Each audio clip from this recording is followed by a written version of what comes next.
वैसे आज हम लोग आए हनुमान धाम। इसमें तो खुद दिख नहीं है।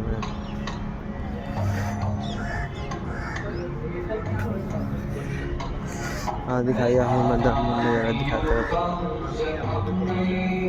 यहाँ बगल में मंदिर है, उसके बगल में झील ब्यूटीफुल।